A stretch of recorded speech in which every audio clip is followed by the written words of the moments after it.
श्रीमद् भागवत महापुराण तृतीय स्कंध 13वां अध्याय। जय श्री कृष्ण। श्री मैत्रेय जी एवं श्री विदुर जी संवाद।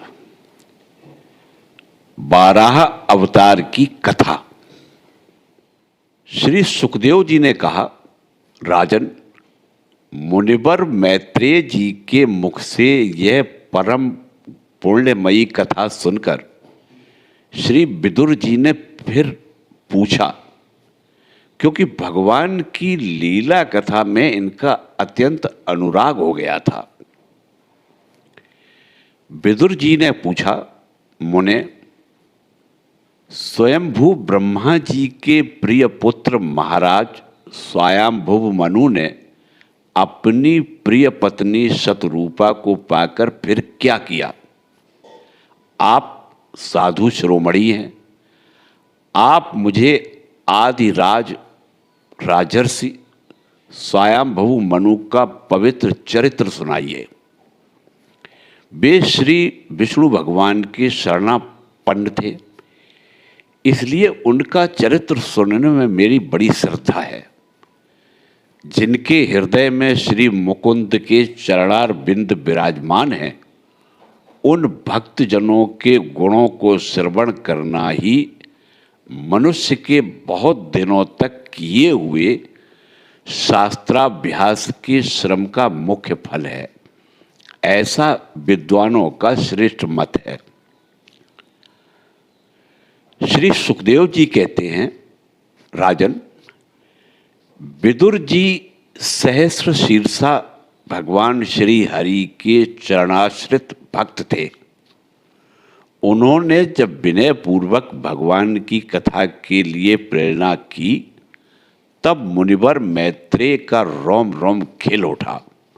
उन्होंने कहा, श्री मैत्रेय जी बोले, जब अपनी भार्या शतरूपा के साथ स्वयंभुव मनु का जन्म हुआ, तब उन्होंने बड़ी नम्रता से हाथ जोड़कर ब्रह्मा जी से कहा, भगवान, एकमात्र आप ही समस्त जीवों के जन्मदाता और जीविका प्रदान करने वाले पिता हैं। तथापि हम आपकी संतान ऐसा कौन सा कर्म करें जिससे आपकी सेवा बन सके? पूज्यपाद, हम आपको नमस्कार करते हैं। आप हमसे हो सकने योग्य किसी ऐसे कार्य के लिए हमें आज्ञा दीजिए जिससे इस लोक में हमारी सर्वत्र कीर्ति हो और परलोक में सद्गति प्राप्त हो सके। ब्रह्मा जी ने कहा, तात, पृथ्वीपते, तुम दोनों का कल्याण हो। मैं तुमसे बहुत प्रसन्न हूं, क्योंकि तुमने निष्कपट भाव से मुझे आज्ञा दीजिए यूं कहकर मुझे आत्मसमर्पण किया। वीर, पुत्रों को अपने पिता की इसी रूप में पूजा करनी चाहिए। उन्हें उचित है कि दूसरों के प्रति ईर्ष्या का भाव न रखकर जहां तक बने उनकी आज्ञा का आदर पूर्वक सावधानी से पालन करें। तुम अपनी इस भार्या से अपने ही समान गुणवती संतति उत्पन्न करके धर्म पूर्वक पृथ्वी का पालन करो और यज्ञों द्वारा श्री हरि की आराधना करो। राजन, प्रजा पालन से मेरी बड़ी सेवा होगी और तुम्हें प्रजा का पालन करते देखकर भगवान श्री हरि भी तुमसे प्रसन्न होंगे। जिन पर यज्ञ मूर्ति जनार्दन भगवान प्रसन्न नहीं होते, उनका सारा श्रम व्यर्थ ही होता है, क्योंकि वे तो एक प्रकार से अपने आत्मा का ही अनादर करते हैं। मनु जी ने कहा, पाप का नाश करने वाले पिताजी, मैं आपकी आज्ञा का पालन अवश्य करूंगा, किंतु आप इस जगत में मेरे और मेरे भावी प्रजा के रहने के लिए स्थान बतलाइए। देव, सब जीवों का निवास स्थान पृथ्वी इस समय प्रलय के जल में डूबी हुई है। आप इस देवी के उद्धार का प्रयत्न कीजिए। मैत्रेय जी ने कहा, पृथ्वी को इस प्रकार अथाह जल में डूबी देखकर ब्रह्मा जी बहुत देर तक मन में यह सोचते रहे कि इसे कैसे निकालूं। जिस समय मैं लोक रचना में लगा हुआ था, उस समय पृथ्वी जल में डूब जाने से रसातल को चली गई। हम लोग सृष्टि कार्य में नियुक्त हैं, अतः इसके लिए हमें क्या करना चाहिए? अब तो जिनके संकल्प मात्र से मेरा जन्म हुआ है, वे सर्वशक्तिमान श्री हरि ही मेरा यह काम पूरा करें। निष्पाप विदुर जी, ब्रह्मा जी इस प्रकार विचार कर ही रहे थे कि उनके नासा छिद्र से अकस्मात अंगूठे के बराबर आकार का एक बराह शिशु निकला। भारत, बड़े आश्चर्य की बात तो यह हुई कि आकाश में खड़ा हुआ वह बराह शिशु ब्रह्मा जी के देखते ही देखते बड़ा होकर क्षण भर में हाथी के बराबर हो गया। उस विशाल बराह मूर्ति को देखकर मरीचि आदि मुनिजन, सनकादि और स्वयंभू मनु के सहित ब्रह्मा जी तरह तरह के विचार करने लगे। अहो, सूकर के रूप में आज यह कौन दिव्य प्राणी यहां प्रकट हुआ? कैसा आश्चर्य है! यह अभी अभी मेरी नाक से निकला था। पहले तो यह अंगूठे के पोरुए के बराबर दिखाई देता था, किंतु एक क्षण में ही बड़ी भारी शिला के समान हो गया है। अवश्य ही यज्ञ मूर्ति भगवान हम लोगों के मन को मोहित कर रहे हैं। ब्रह्मा जी और उनके पुत्र इस प्रकार सोच ही रहे थे कि भगवान यज्ञ पुरुष पर्वताकार होकर गरजने लगे। सर्वशक्तिमान श्री हरि ने अपनी गर्जना से दिशाओं को प्रतिध्वनित करके ब्रह्मा और श्रेष्ठ ब्राह्मणों को हर्ष से भर दिया।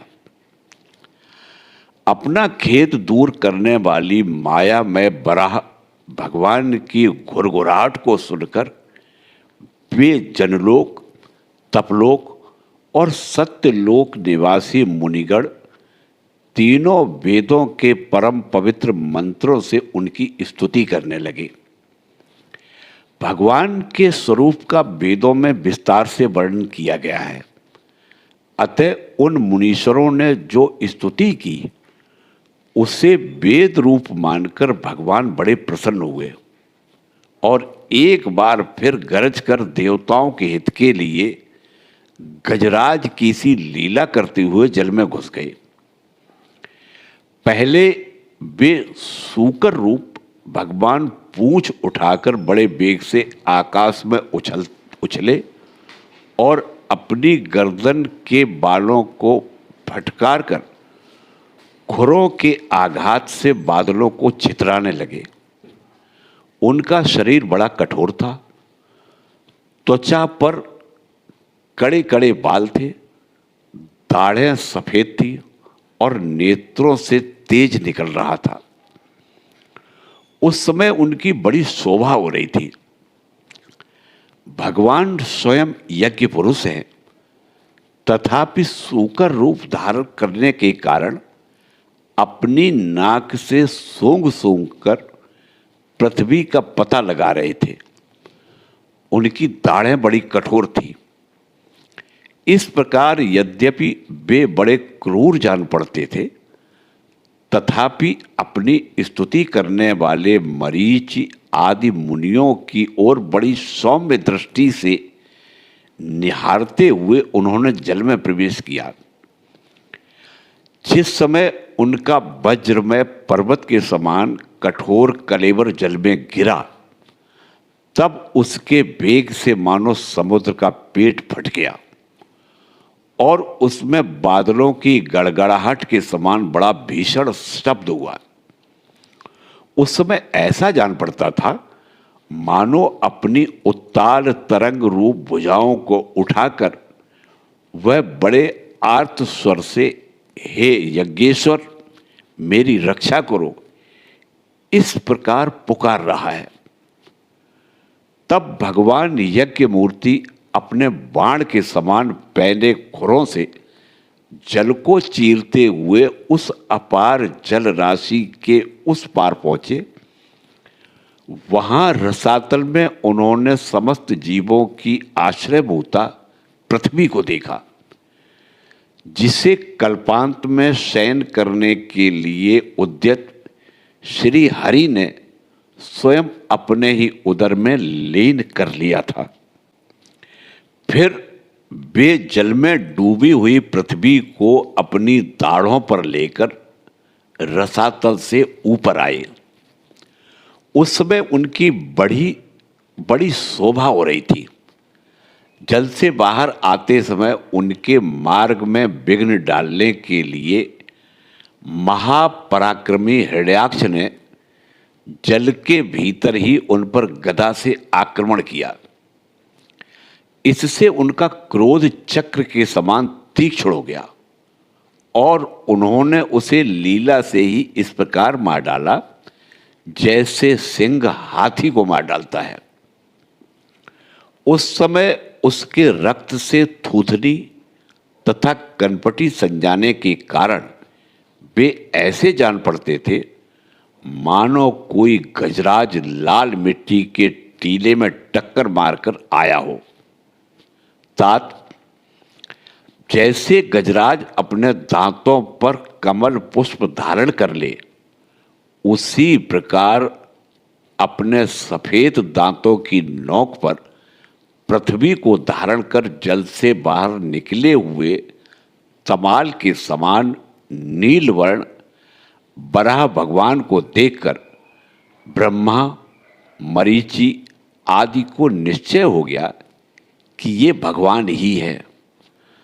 तब वे हाथ जोड़कर वेद वाक्यों से उनकी स्तुति करने लगे। ऋषियों ने कहा, भगवान अजित आपकी जय हो, जय हो। यज्ञपते, आप अपने वेद त्रयी रूप विग्रह को फटकार रहे हैं, आपको नमस्कार है। आपके रोमकूपों में संपूर्ण यज्ञ लीन है। आपने पृथ्वी का उद्धार करने के लिए ही यह सूकर रूप धारण किया है, आपको नमस्कार है।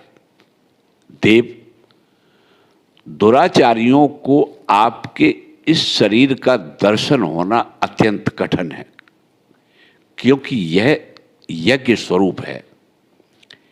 इसकी त्वचा में गायत्री आदि छंद, रोमावली में कुश, नेत्रों में घृत तथा चारों चरणों में होता, अधर्व्य, उद्गाता और ब्रह्मा, इन चारों ऋतुजों के कर्म हैं। ईश, आपकी थूथनी में श्रुक है, नासिका छिद्रों में सुरवा है, उदर में एड़ा और कानों में चमस है, मुख में प्राशिस्त्र है और कंठ छिद्र में ग्रह है। भगवान, आपका जो जवाना है वही अग्निहोत्र है। बार बार अवतार लेना यज्ञ स्वरूप आपकी तीक्ष्णीय दृष्टि है। गर्दन उपसत अर्थात 3 ईष्टियां हैं। दोनों दाढ़ें प्रायणी अर्थात दीक्षा के बाद की ईष्टि और उदनीय अर्थात यज्ञ समाप्ति की इष्टि है। जिह्वा प्रमम्य प्रत्येक उपसद के पूर्व किए जाने वाला महावीर नामक कर्म है। सिर सभ्य अर्थात होम रहित अग्नि और आब सभ्य अर्थात औपासाग्नि है तथा प्राण चिति है। देव, आपका वीर्य सोम है। आसन प्रातः सवनादि 3 सवन है। 7 धातु अग्निष्टोम, अत्यग्निष्टोम, उक्त, षोडशी, वाजपेय, अतिरात्र और आप्तोर्याम नाम की 7 संस्थाएं हैं तथा शरीर की संधियां संपूर्ण सत्र हैं। इस प्रकार आप संपूर्ण यज्ञ और क्रतु रूप हैं। यज्ञानुष्ठान रूप ईष्टियां आपके अंगों को मिलाए रखने वाली मांसपेशियां हैं। समस्त मंत्र, देवता, द्रव्य, यज्ञ और कर्म आपके ही स्वरूप हैं। आपको नमस्कार है। वैराग्य, भक्ति और मन की एकाग्रता से जिस ज्ञान का अनुभव होता है वह आपका स्वरूप ही है तथा आप ही सबके विद्या गुरु है। आपको पुनः पुनः प्रणाम है। पृथ्वी को धारण करने वाले भगवान, आपकी दाढ़ों की नोक पर रखी हुई यह पर्वत आदि मंडित पृथ्वी ऐसी सुशोभित हो रही है जैसे वन में से निकलकर बाहर आए हुए किसी गजराज के दांतों पर पत्र युक्त कमलिनी रखी हुई हो। आपके दांतों पर रखे हुए भूमंडल के सहित आपका यह वेदमय वराह विग्रह ऐसा सुशोभित हो रहा है जैसे शिखरों पर छाई हुई मेघमाला से कुल पर्वत की शोभा होती है। नाथ, चराचर जीवों के सुखपूर्वक रहने के लिए आप अपनी पत्नी इन जगन माता पृथ्वी को जल पर स्थापित कीजिए। आप जगत के पिता हैं और अरणी में अग्नि स्थापन के समान आपने इसमें धारण शक्ति रूप अपना तेज स्थापित किया है। हम आपको और इस पृथ्वी माता को प्रणाम करते हैं। प्रभो, रसातल में डूबी हुई इस पृथ्वी को निकालने का साहस आपके सिवा और कौन कर सकता था? किंतु आप तो संपूर्ण आश्चर्यों के आश्रय हैं। आपके लिए यह कोई आश्चर्य की बात नहीं है। आपने ही तो अपनी माया से इस आश्चर्यमय विश्व की रचना की है। जब आप अपने वेद में विग्रह को हिलाते हैं तब हमारे ऊपर आपकी गर्दन के बालों से झड़ती हुई शीतल जल की बूंदें गिरती हैं। इससे उनसे भींगकर हम जनलोक, तपलोक और सत्यलोक में रहने वाले मुनिजन सर्वथा पवित्र हो जाते हैं। जो पुरुष आपके कर्मों का पार पाना चाहता है अवश्य ही उसकी बुद्धि नष्ट हो गई है, क्योंकि आपके कर्मों का कोई पार ही नहीं है। आपकी ही योग माया के सत्वादि गुणों से ये सारा जगत मोहित हो रहा है। भगवान, आप इसका कल्याण कीजिए। श्री मैत्रेय जी कहते हैं, विदुर जी, उन ब्रह्मवादी मुनियों के इस प्रकार स्तुति करने पर सबकी रक्षा करने वाले वराह भगवान ने अपने खुरों से जल को स्तंभित कर उस पर पृथ्वी को स्थापित कर दिया। इस प्रकार रसातल से लीला पूर्वक लाई हुई पृथ्वी को जल पर रखकर वे विश्वक्सेन प्रजापति भगवान श्री हरि अंतर्धान हो गए। विदुर जी, भगवान के लीला में चरित्र अत्यंत कीर्तनीय हैं और उनमें लगी हुई बुद्धि सब प्रकार के पाप तापों को दूर कर देती है। जो पुरुष उनकी इस मंगलमयी मंजुल कथा को भक्ति भाव से सुनता या सुनाता है, उसके प्रति भक्त वत्सल भगवान अंतःस्थल से बहुत शीघ्र प्रसन्न हो जाते हैं। भगवान तो सभी कामनाओं को पूर्ण करने में समर्थ हैं। उनके प्रसन्न होने पर संसार में क्या दुर्लभ है, किंतु उन तुच्छ कामनाओं की आवश्यकता ही क्या है। जो लोग उनका अनन्य भाव से भजन करते हैं, उन्हें तो वे अंतर्यामी परमात्मा स्वयं अपना परम पद ही दे देते हैं।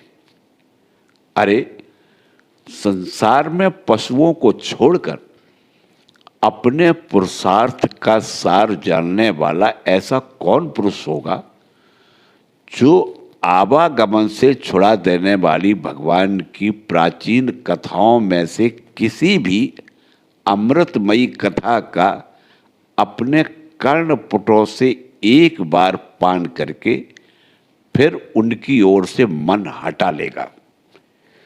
जय श्री कृष्ण।